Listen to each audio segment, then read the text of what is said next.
안녕하세요. 저 니콜라스 형제입니다. 오늘 그동안 묵혀놨던 영상들을 찍게 되는데 오늘 집안에서 내려오는 저주를 끊는 방법이라고 해서 이거 2026년 4월 28일에 묵상했던 건데 이거를 나누도록 하겠습니다.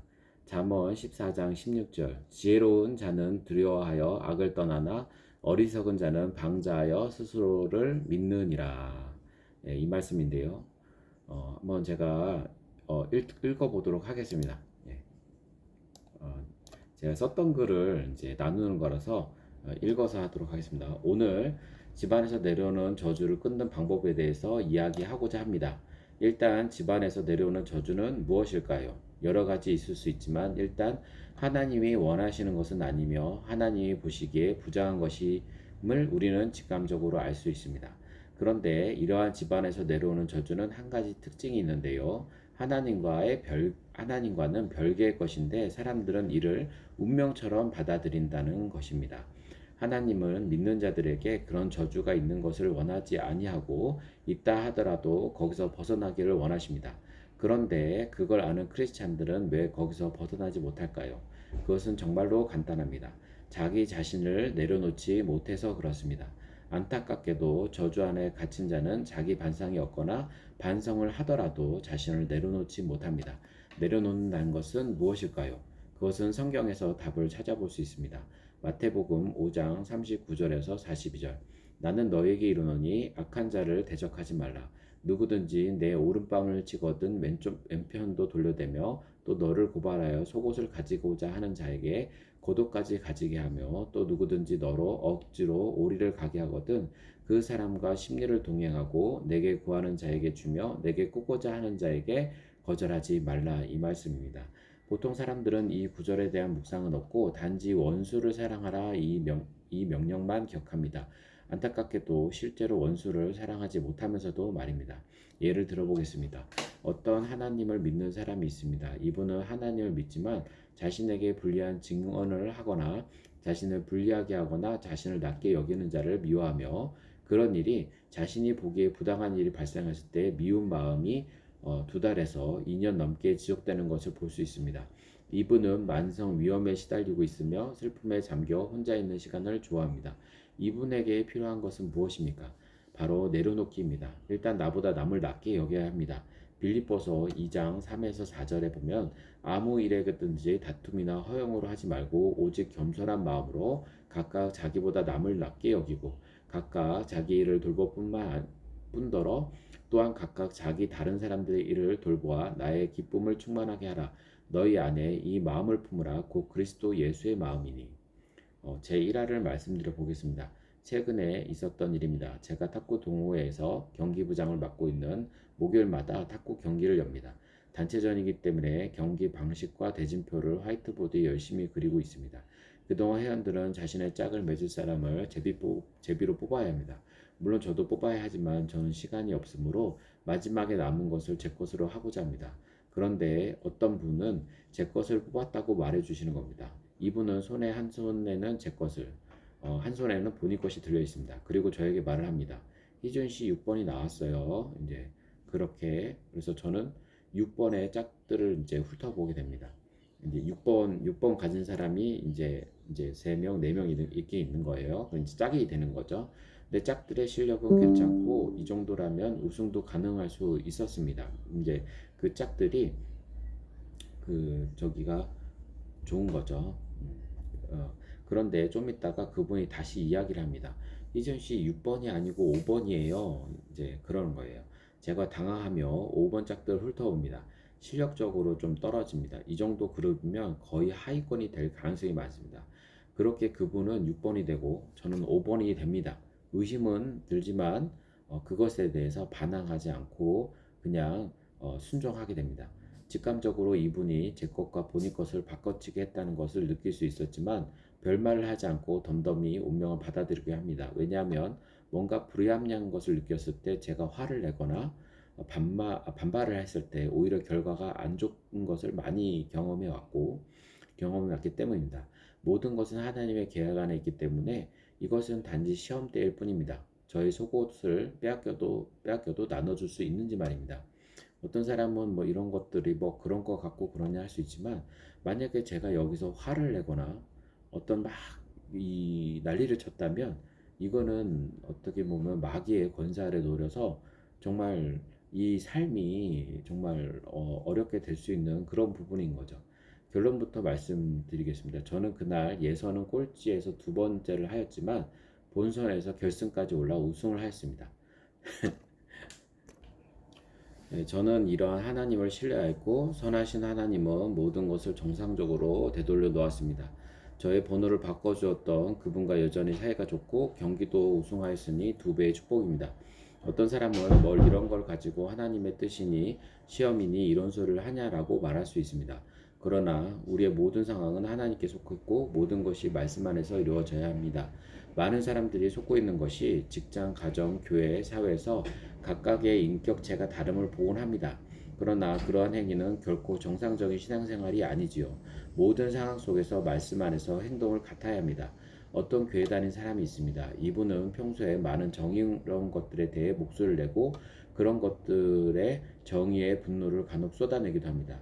그러나 안타깝게도 그의 직장 생활을 보면 정의롭지도 않고 남의 말을 하는 것을 좋아하며 자기 밑에 있는 사람들을 함부로 여기고 몸이 불편한 이들을 함부로 대우하는 것을 보았습니다. 신앙생활과 직장생활이 철저히 분리되는 것입니다. 이러한 각각의 생활이 분리되는 사람들의 특징은 성경을 묵상하지 않는다는 것입니다. 그저 성경을 글로만 읽습니다. 실제로 성경을 십독하였다는 분들도 정작 성경을 묵상하지는 않은 사람들이 많습니다. 성경을 읽는 것과 묵상하는 것은 전혀 다른 것입니다. 성경을 읽는 것은 단지 행위일 수 있지만 묵상을 하는 것은 성경의 말씀이 나의 것으로 흡수되는 것입니다.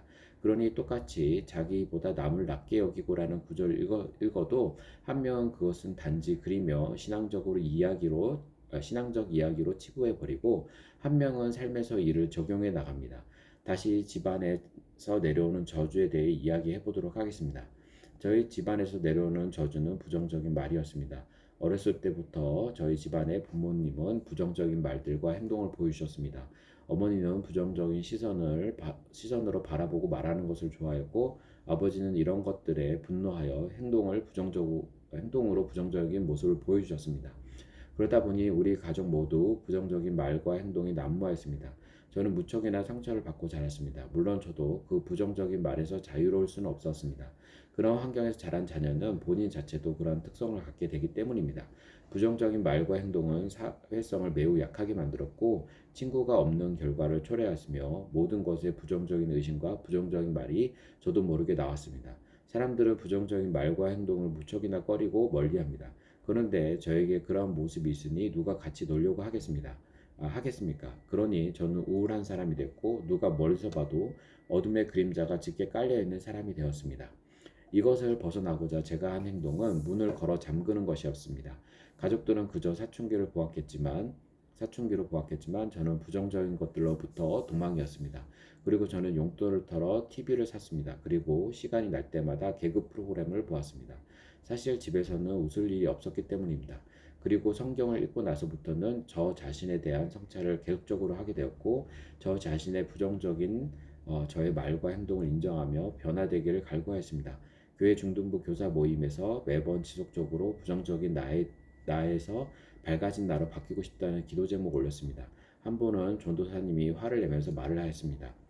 언제까지 그런 기도 제목을 올릴 거야 라고 말한 적도 있습니다. 그렇게 해서 어떻게 되었냐면 결론적으로 정말 긍정적인 아내를 만나 저의 부정적인 행동 방식이 많이 바뀌게 되었습니다. 물론 기도의 응답이었습니다. 하나님은 저에게 꼭 도움이 되는 여자를 제게 아내로 주셨습니다. 제가 느끼는 것은 아내는 참 배필이며 나를 도우는 자라는 것입니다. 물론 아직까지도 완전히 긍정적인 사람이 된 것은 아닙니다. 아직도 많은 회개와 나를 낮추는 일이 많이 있어야 됩니다. 그렇기 때문에 훈련하고 있고 많은 시험들을 통과하고 있습니다.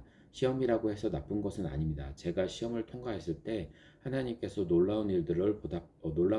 일들로 보답하십니다. 그러므로 저는 긍정적인 행동과 남에게 베푸는 행동에 대한 학습과 놀라운 주님의 역사하심을 동시에 배우고 있습니다. 이 부정적인 말과 행동의 위험성에 대해 이야기해 보도록 하겠습니다. 부정적인 말은 거의 모든 것에 영향을 끼치게 됩니다. 그것을 나열해 보도록 하겠습니다.